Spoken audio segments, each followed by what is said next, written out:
자, 이어서 하겠습니다. 자, 174페이지 표준용액. 이 뭔지 알아야겠죠?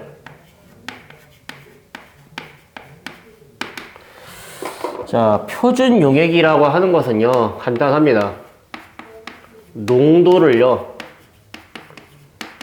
정확하게 알고 있는 용액을 우리가 표준용액이라고 얘기를 합니다. 예. 농도를 정확하게 알고 있는 용액. 예. 이것을 표준용액이라고 부르는데요. 자, 농도를 정확하게 알려면은요, 여기에 있는 용액의 부피가 얼마인지, 그리고 여기에 용질의 양은요, 얼마만큼 들어가 있는지를요, 정확하게 알아야 되잖아요. 그렇죠? 그러면은요, 부피를 정확하게 재는 도구가 필요하고요. 예, 이 양을요, 정확하게 재는 도구가 필요한데, 뭐, 당연하게도요, 이 양은요, 측정하는 도구가 없습니다. 그렇죠? 예, 이 몰이 몇 몰인지 측정해준 도구는 없어, 세상에. 그렇죠? 예. 다만, 질량을 측정한 다음에, 질량을 정확하게 측정한 다음에, 우리가 몰질량으로 나누면 구할 수가 있는 거지. 그렇지? 그래서 질량을 정확하게 재주는 도구, 그걸 우리가 저울이라고 부르는 거죠. 전자저울 같은 걸 이용해서 이거를 구하는 거고요. 자, 그러면은 부피를 정확하게 재는 도구가 필요하잖아. 그렇죠? 그러면은 비커로 재면 될까? 부피를? 참고로 그러시면 안 됩니다. 우리가 지금부터 표준용액 제조를 할 때 사용하는 장치들이 몇 개가 있거든요. 실험기구들 이름이랑 용도를요, 정확하게 알고 있어야 됩니다. 왜요? 그게 시험 문제 나오거든. 그렇죠? 자, 그러면은 기구 몇 가지 한번 우리가 비교 한번 해보도록 하겠습니다. 첫 번째는 비커예요. 그렇죠? 네. 자, 비커 생긴 모습은 알죠? 그렇죠? 과학 실험실 들어가 봤을 거 아니에요. 그렇죠? 자, 비커가 뭐 대충 뭐 요런 식으로 생겨 먹었고요. 자, 비커에는 뭐가 있다? 이런 식으로 눈금이 여러 개가 있죠. 자, 그러면 질문 좀 한번 해볼게요. 내가 만약에 비커에 여기 50ml 눈금이 있다라고 쳐. 자, 그러면은 내가 이 50ml 눈금에 정확하게 물을 이렇게 맞춰가지고 넣잖아. 그러면은요, 여기에 있는 물은요, 정말 50ml가 맞을까? 항상 모든 건 의심을 해봐야 되는 거죠. 그렇죠? 네, 참고로 얘는요, 50ml라고요, 얘기하기가 조금 어렵습니다. 왜냐면은요, 이 비커의 눈금에 보통 뭐라고 적혀 있냐면은요, 뭐 비커마다 다르긴 하지만 보통 이런 식으로요, 뭐가 적혀 있냐면요, 플러스 마이너스 0.5% 뭐 이런 식으로 적혀 있습니다. 얘가 우리가 뭐라고 부르냐면요, 오차 범위라고 얘기를 합니다. 이게 무슨 말이냐면요, 여기 이 눈금에 정확하게 맞춰도 내가 50ml라는 보장은 없고, 그 50ml에서 플러스 마이너스 0.5% 정도의 오차가 발생할 것이야 라고 이렇게 알려주고 있는 겁니다. 그래서 비커는요, 부피를 정확하게 재는 도구가 아니에요. 그렇죠? 그럼 언제 쓰나요? 얘는 부피 잴 때 쓰는 게 아니야. 얘는요, 일반적으로 액체를 담는 그릇으로 쓰이거나 아니면은 포도당이라든지 설탕 같은 거 넣어가지고요, 이제 녹일 때 쓰는 도구입니다. 그렇죠? 그래서 이게 비커고요. 그리고 우리가 이따가 이렇게 비커에서 만든 이제 액체 같은 거를요, 다른 곳으로 옮길 때 부피를 재서 옮기는 도구가 있거든요. 우리가 그거를 뭐라고 부르냐면요, 피펫이라고 얘기를 합니다. 네. 뭐 생긴 모습은 뭐 대략 뭐 이런 식으로 생겼어요. 유리로 되어 있는 요렇게 생겨 먹은 요 놈을요, 우리가 피펫이라고 얘기를 하는데, 여기 있죠? 여기에 이제 고무 같은 거를 매달아 가지고요, 이제 액체 같은 걸 끌어올리고요, 다시 고무 누르면은요, 액체가 쭉 빠져나가면서요, 이제 부피를 재서 액체를 옮기는 도구라고 생각하시면 될 것 같습니다. 그렇죠? 자, 그리고 참고로 이제 이거랑 비슷한 게 스포이트라고 하는 게 존재하죠. 걔는 보통 언제 쓰는 거냐면은요, 액체를요, 재지 않고요, 그냥 한두 방울 정도 떨굴 때, 대표적으로 뭐 있어? 우리가 통합과학 1에서 했던 그 중화 반응할 때 쓰는 지시약 있잖아. 페놀프탈레인 같은 거 한두 방울 떨어뜨린다. 그럼 부피 잴 필요 없잖아. 그럴 때 쓰는 거는 스포이트. 부피 재서 옮길 때 쓰는 거는 피펫이라고 보시면 될 것 같습니다. 그렇죠? 그리고 마지막으로 가장 중요한, 그럼 부피를 정확하게 재려면은 뭐가 필요한데요? 얘가 필요합니다. 부피 플라스크. 참고로 비커처럼 눈금이 여러 개 있는 애들은요, 정확하게 잴 수가 없어요. 부정확합니다. 오차가 발생해요. 그러면은요, 눈금이 하나밖에 없는 도구들이 있거든요. 대표적으로 피펫, 뭐 물론 피펫에도요, 눈금이 여러 개인 피펫도 있고, 눈금이 하나인 피펫도 있는데, 예. 어쨌든 간에 이런 식으로, 그림이 좀 안 그려져. 그림 예쁘게 그려야 되는데.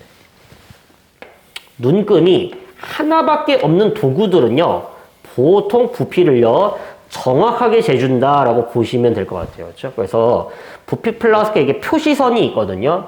이 표시선이 있고요. 내가 만약에 얘를요, 1000ml짜리 부피 플라스크라고 하자. 그러면은 여기에 이 표시선에 정확하게 물을 맞추게 되잖아. 그러면은요, 이제 이 물의 부피는요, 정확하게 1000ml입니다. 라고 알려주는 겁니다. 그렇죠? 그래서 이런 식으로 표시선이 하나밖에 없는 도구들 있죠? 그런 애들은요, 이제 부피를요, 정확하게 잴 수 있다라는 거죠. 그렇죠? 근데 당연하게도요, 야, 1000ml짜리 부피 플라스크로는요, 500ml를 잴 수는 없잖아. 그래서 종류가 많이 필요해요. 피펫이랑 부피 플라스크는요, 막 5ml짜리도 있고, 10ml짜리도 있고, 15짜리도 있고, 20짜리도 있고, 그 다음에 50짜리도 있고, 이런 식으로 여러 개가 있는 겁니다. 부피 플라스크도 1000ml짜리 있고, 2리터짜리도 있고, 500ml짜리도 있고, 100ml짜리도 있고, 여러 개가 있는 거예요. 그렇죠? 일단 실험 도구랑 걔네들이 하고 있는 역할 잘 알아두시면 되겠습니다. 자, 그럼 우리가 실험 기구를 알았으면 이제 표준 용액 제조 공부해 보도록 할게요. 자, 표준 용액은 어떤 과정으로 만드는 것인가요? 자, 우리가 예를 들어서 교재 나와 있는 0.1몰라 포도당 수용액 500ml 얘를 한번 만드는 과정을 공부해 봅시다.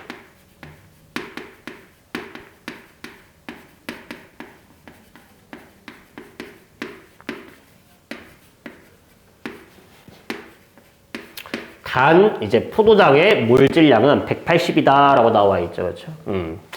자, 그러면은 일단 이 부피 플라스크 안에 포도당을요, 얼마만큼 집어넣어야 된다?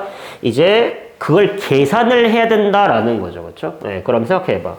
여기에 500ml짜리 수용액이 있는데, 포도당 수용액이 있는데 몰농도가 0.1몰라래. 그렇죠? 그러면은요, 여기에 들어가 있는 용질의 양을요, 우리가 계산을 해야죠. 그렇죠?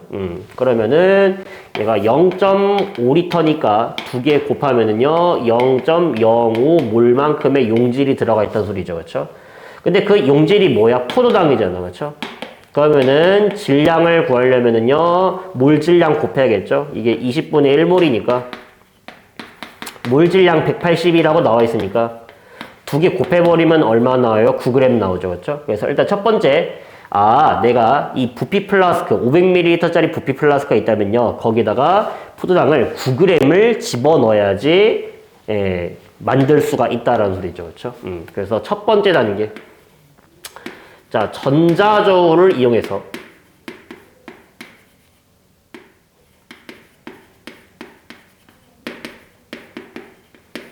전자저울이 있으면요, 이제 거기다가 이제 약포지 같은 거 있거든요. 약포지 같은 거를 깔아놓고요, 여기다가 포도당 9g을요 정확하게 재는 방법도 있고요. 그렇죠? 또는요, 이렇게 하는 방법도 있어요. 애초부터 어차피 비커에 넣어서 녹일 거거든요. 애초부터 비커를 올려놓고 여기다 포도당을 넣습니다. 자, 그래서 만약에 비커의 질량이 만약에 50g이라고 치잖아. 그러면은 59g이 될 때까지 포도당을 넣거나 아니면은 비커를 올려놓고 0점 조절하면 되겠죠. 0점 조절하면요, 숫자가 딱 0이 된다 이런 말이에요. 그 다음에 포도당 9g 넣으면 되죠. 그렇죠? 그래서 뭐 두 가지 방법을 할 수 있는데, 보통 뭐 이렇게 많이 합니다. 비커 같은 거. 그렇죠? 어쨌든 간에 전자저울을 이용해서 포도당 얼마를 잰다? 9g을 정확하게 측정합니다.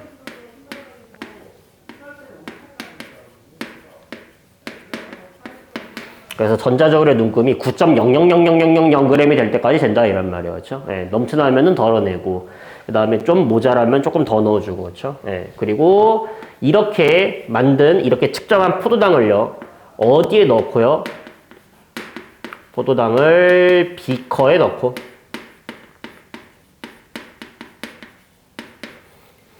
그 다음에 소량의 물을 부어가지고 다 녹여줍니다.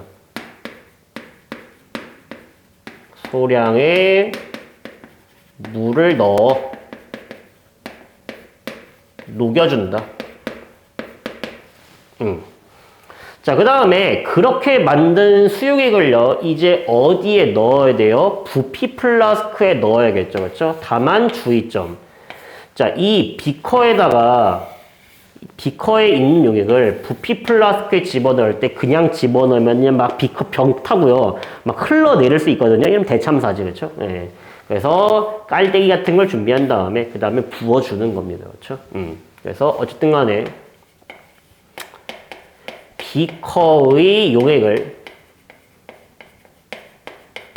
모두 어디에 넣는다? 부피 플라스크. 근데 부피 플라스크도 얼마짜리 써야 돼요? 500ml짜리 써야겠죠. 그렇죠? 부피 플라스크에 옮긴다. 자, 그리고 이거를 대충 그냥 한번 붓고요. 그냥 비커 버리면 안 되죠. 이 비커에 남아있는 게 있을 거 아니에요. 비커 벽에 막 묻어있을 거 아니에요. 그렇죠? 그래서 비커한테 한번 옮긴 다음에 증류수 부어가지고 잘 흔들어 준 다음에 다시 붓고, 다시 증류수 부어서 잘 흔든 다음에 넣어주고, 그렇죠? 무슨 말 하는 소리야? 설거지 하라는 소리야, 설거지, 그렇지? 여기에 있는 포도당이 0.00001g도 남아있지 않게 전부 다 증류수 붓고, 설거지해주고, 집어넣고, 설거지해주고, 집어넣고, 이거를 반복하라는 소리죠, 그렇죠? 네. 그래서 비커의 용액을 모두 부피 플라스크에 옮긴 다음에, 그 다음에 그렇게 옮기면은요, 부피 플라스크가 가득 차지 않았을 거 아니에요. 한 요 정도만 차고요. 표시선이 여기 있을 거 아니에요. 그래서 이제 부피를 500ml로 맞춰야 되니까 나머지 뭐 부으면 돼요? 물 부으시면 되겠습니다. 그렇죠? 그래서 물 부을 때도 그냥 막 붓는 게 아니라 부으면서 잘 흔들어가지고 골고루 섞이게 해주는 거죠. 그렇죠? 그래서 물을 쫙 부으면서 잘 흔들어 주다가 어디까지? 표시선까지 딱 물을 넣어주고요. 그 다음에 마개로 꾹 막은 다음에 다시 이렇게 쫙 흔들어 줍니다. 다시 뒤집어가지고. 그렇죠? 그래서 결론 마지막 네 번째. 이제 표시선까지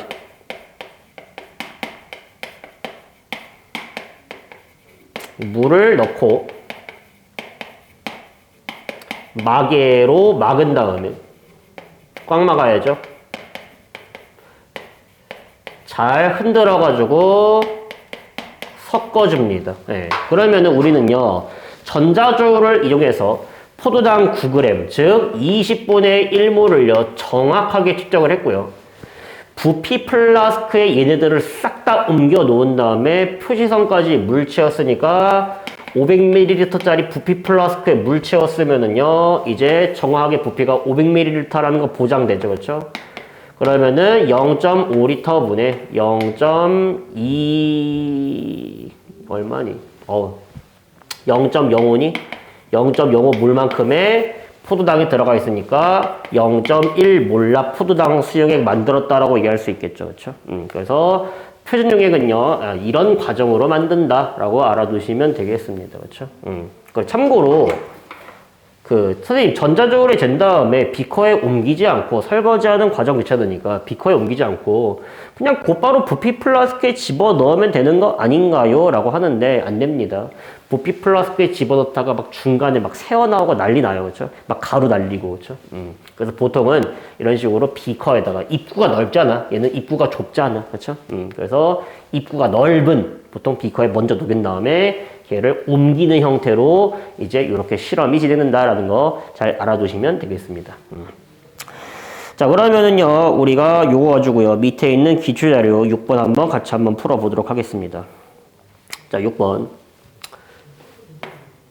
자, 다음은 수소다 나트륨 수용액 500ml를 만드는 실험 과정을 순서 없이 나열한 것이다 라고 했는데요. 자, 1번 NaOH 수용액을 만드는 과정을 순서대로 한번 나열해 보세요. 자, 그러면 가나다라 중에 뭘까요? 첫 번째 나겠죠? 자, 100ml짜리 비커에다가 NaOH 0.4g을 정확하게 측정해서 넣고요. 예. 그 다음이 뭘까요? 그 다음이 라겠죠. 비커에 적당량의 물을 넣어가지고 녹여주고요. 그 다음이 가겠죠. 500ml짜리 부피 플라스크에 비커 용액을 조심스럽게 붓는다. 남은 용질이 없도록 증류수로 비커를 씻어가지고 부피 플라스크에 넣어주고요. 마지막이 다겠죠. 부피 플라스크에 표시선까지 증류수를 채운 뒤 마개를 막고 충분히 섞는다. 예, 그래서 날아가다 과정으로 만들면 되고요. 자, 2번 다해서 만든 용액의 몰농도 계산하라고 했죠. 그렇죠? 그러면 계산해 보시면 되죠. 일단 부피는 500ml짜리 부피 플라스크 썼으니까 0.5L고요. 그 다음에 NaOH 얼마? 0.4g 넣었다고 했잖아요. NaOH 0.4g 넣었는데요. 얘 물질량이 얼마라고 나와 있죠? 40이라고 나와 있죠. 그러면은 40으로 나누시면 되겠죠. 그렇죠? 그러면은 0.01몰만큼 들어가 있니? 맞죠? 40분의 0.4. 400분의 4, 100분의 1, 0.1몰. 맞죠? 그렇죠? 네. 그래서 NaOH 0.01몰 들어가 있으니까 대입하시면 되겠죠? 그러면은 얼마니? 50분의 1? 50분의 1이면은 얼마야? 0.02? 이렇게 되겠죠. 그렇죠? 그래서 0.02 몰라 NaOH 수용액을 만들었다라고 우리가 얘기를 해 주시면 되겠습니다. 예. 자, 그러면은 이제부터 본격적인 문제 풀어봐야겠죠? 예, 대표 자료. 자, 175페이지에 있는 이제 7번, 8번, 9번 있죠? 예, 이해했으면은요, 잠깐 일시정지 해놓고요. 먼저 풀어보고요. 그 다음에 이제 해설 들으시면 되겠습니다. 자, 됐죠? 예, 7번 가도록 하겠습니다. 자, 다음은 0.1몰라 포도당 수용액을 만드는 실험 과정을 나타낸 것인데요. 자, 실험 과정. 전자저울을 이용하여 포도당 Xg을 준비하고요. 준비한 포도당 Xg을 비커에 넣고 소량의 물을 부어가지고 모두 녹인 다음에 500ml짜리 기역에다가 나의 용액을 모두 넣는다. 그럼 뭐 당연하게도 그 기역은요. 부피 플라스크가 되겠죠.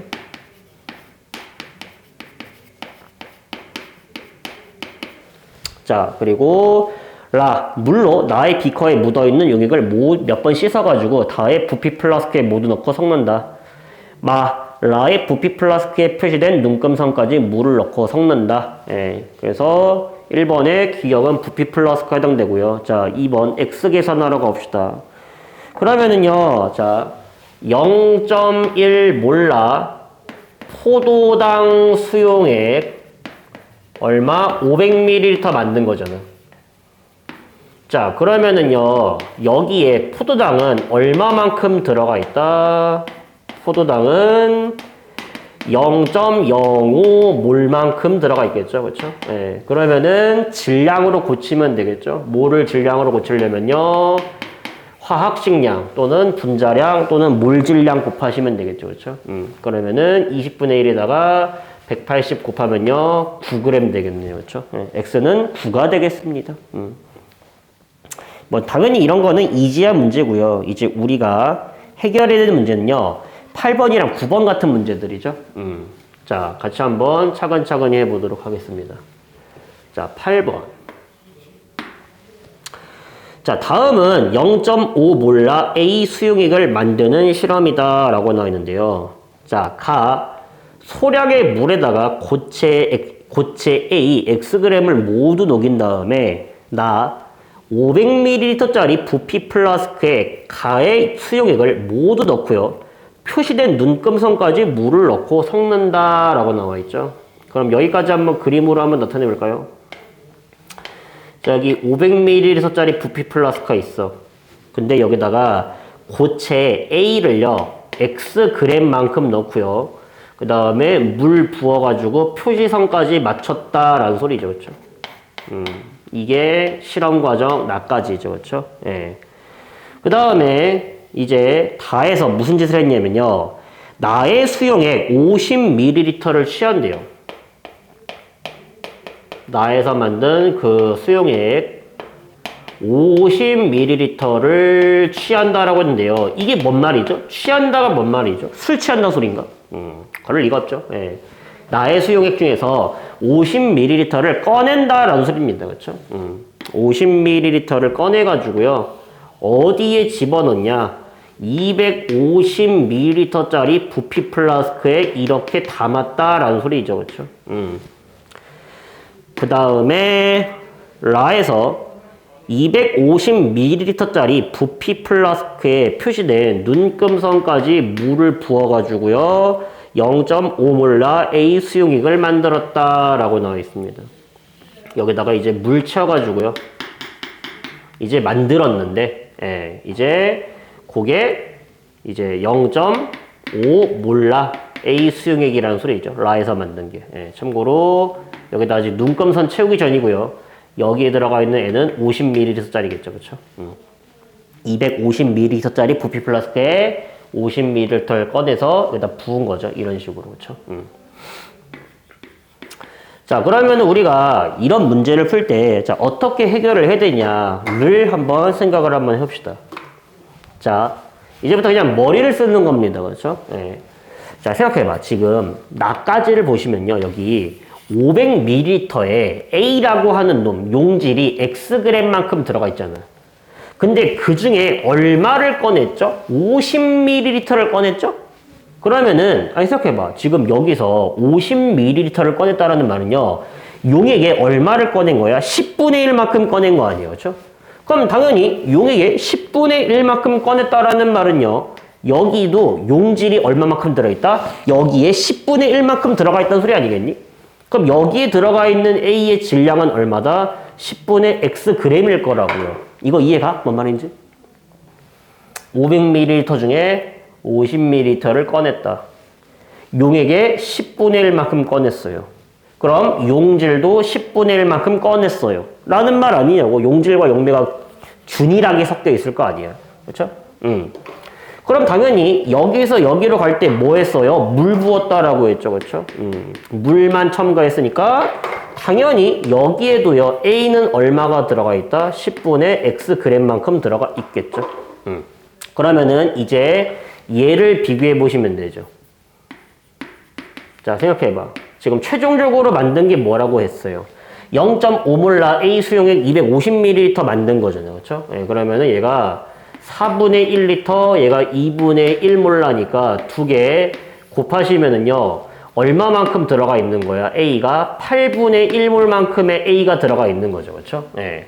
근데 그거를요, 질량으로 고치려면은 뭐 하면 돼? 물 질량 곱하면 되잖아. 근데 물 질량 60이라고 나와 있잖아. 그러니까 60 하면은요, 여기 지금 A는 얼마 들어있다?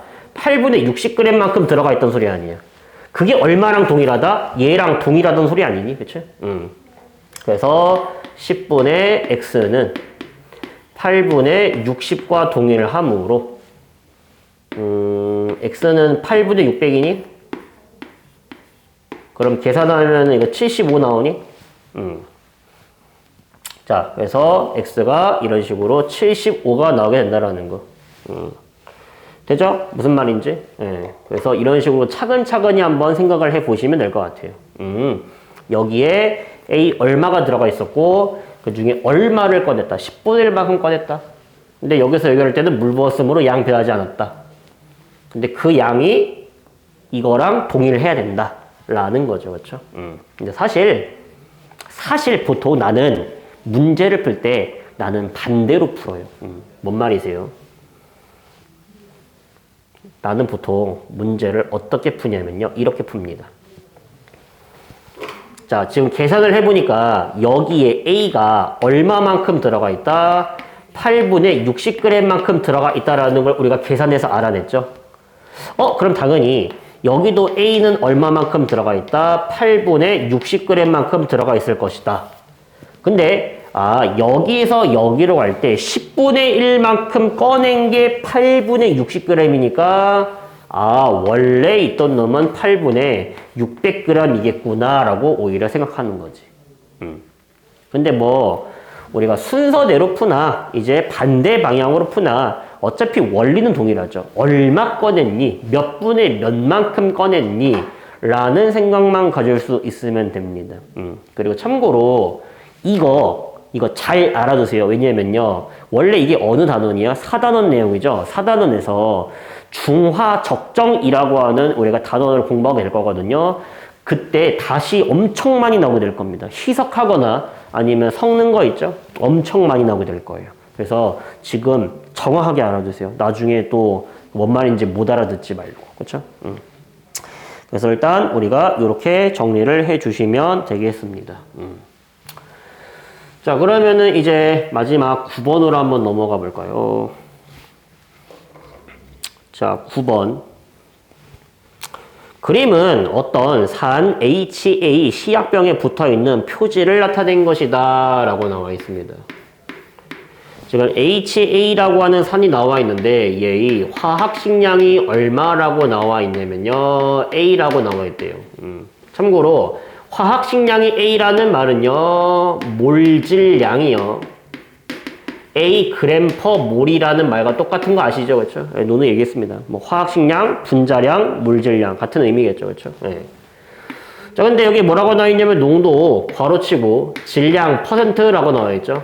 말 그대로 질량 퍼센트 농도가 C다라는 소리입니다. 그렇죠? 즉 C% 수용액이라는 소리예요.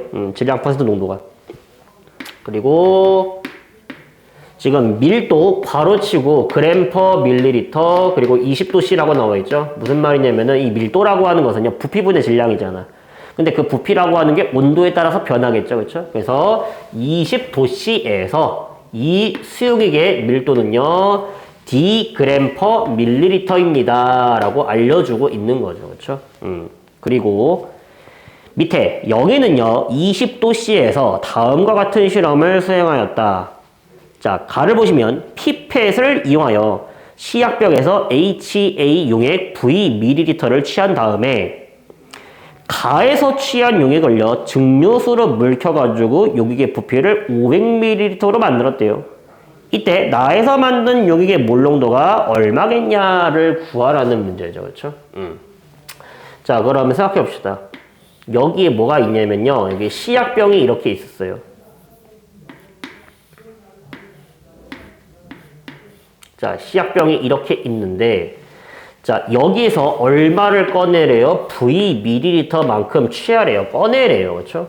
그러면은 일단 얘의 물농도가 얼마인지를 계산을 해야 될 거 아니야. 근데 뭐 얘의 물농도나 얘의 물농도는 똑같죠. 그렇죠? 얘의 물농도 계산해 보러 가겠습니다. 그럼 우리 물농도 구할 때 어떻게 구한다고 했어요? 다 나와 있잖아. 화학식량 나와 있고 퍼센트 농도 나와 있고 밀도 나온다고 했잖아. 자, 얘의 몰농도 한번 계산해 보도록 하겠습니다.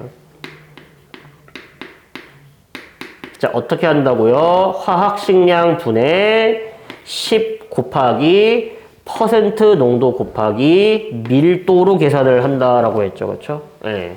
자, 그래서 이 수용액의 몰농도는요. A분의 10CD가 되겠습니다. 그렇죠? 네. 자, 근데 이런 놈을요. VmL만큼 꺼내가지고 여기다가 뭐 부어가지고요? 물 부어가지고요. 얼마로 만들었대요? 500ml로 만들었대잖아. 그럼 여기서 뭘 했단 소리야? 희석을 했단 소리 아니야. 근데 희석할 때 우리가 어떤 원리를 쓴다고 했어? 부피랑 물농도랑 서로 반비례 관계라고 했죠. 그래서 지금 부피가 몇 배 늘어난 거죠? 부피가 V분의 500배로 증가한 거죠, 지금. 그러면은 반대로 몰농도는 얼마로 감소하게 된다? 500분의 V로 감소하게 된다라는 소리 아니겠니? 그렇죠? 그럼 결과적으로 최종적으로 몰농도가 얼마가 된 거죠? 500분의 V 곱하면은요. 500A분의 10 곱하기 C 곱하기 D 곱하기 V가 되는 거죠. 그렇죠? 네, 그래서 공 하나 날라가면은 최종적으로 물킨 용액의 몰농도는 얼마가 나온다? 50A분의 CDV가 나오게 되겠습니다. 이렇게 계산할 수 있죠. 그렇죠? 그래서 퍼센트 농도를 물농도로 고치고요. 물 켰을 때 농도 어떻게 구하는지 우리가 이렇게 이해를 할 수가 있겠습니다. 그렇죠? 그래서 기본적인 농도 구하는 공식 이해하시고 그 다음에 퍼센트 농도를 몰농도로 고치는 방법 그 다음에 이렇게 물 킬 때 묽은 용액의 이제 농도 어떻게 구하는지 물 킬 때는 희석할 때는 부피랑 물농도는 서로 반비례한다. 왜? 용질의 질량이 바뀌지는 않으니까. 그리고 마지막 표준용액 제조하는 방법. 예, 우리가 이거를 잘 이해를 해 주시면 좋을 것 같네요. 그렇죠? 자, 그래서 우리가 실전 문제 풀어보시려면요. 저기 176페이지부터 시작해가지고요. 177페이지에 있는 10문제 푸시면 되거든요. 그렇죠? 근데 그 교육과정이 좀 이렇게 개판이 되면서요. 우리가 풀 수 없는 문제가 거기 하나 들어가 있습니다. 그래서 저기 지우진 마시고요. 나중에 풀 거거든요. 나중에. 저기 176페이지에 4번이 있죠? 걔는 제외시키도록 하겠습니다. 지금 2번 단원 내에서는. 다만 만약에 풀고 싶잖아? 만약에 풀고 싶으면은요. 우리가 pH라고 하는 거 있죠? 계산하는 방법 알려드릴게요. 그래서 수학 지금 로그 다 배웠나? 예. 참고로 pH는 어떻게 구하는 거냐면요. 마이너스에 상용 로그 있죠? 상용 로그. 밑이 10인 로그. 예. 상용 로그에다가 뭘 대입하시면 되냐면요. 산의 농도를 대입하시면 되겠습니다. 엄밀하게는 수소 이온의 농도거든요. H 플러스 농도. 당연히 여기서 말하는 농도는 물농도 말하는 겁니다. 그렇죠? 예. 근데 우리가 여기서는 묽은 염산 같은 경우는요. HCl 1몰이 있으면은요. H 플러스 1몰을 만들어낼 수 있으므로 그렇죠? 예. 산의 물농도로 구하시면 되겠습니다. 그렇죠? 그래서 혹시라도 풀고 싶은 사람은요, 요렇게 계산을 하시면 될 것 같아요. 근데 저는 로그 아직 잘 모르는데요. 그러면은 과감하게 넘어가시면 되겠습니다. 나중에 어차피 나중에 할 거예요. 우리가 이거 하고 화학 평형 한 2주 하고 그 다음에 한 3주? 4주? 4주 정도 뒤? 그쯤에 할 거게 되겠습니다. 자, 어쨌든 간에 기초 자료 다시 한번 보시고요.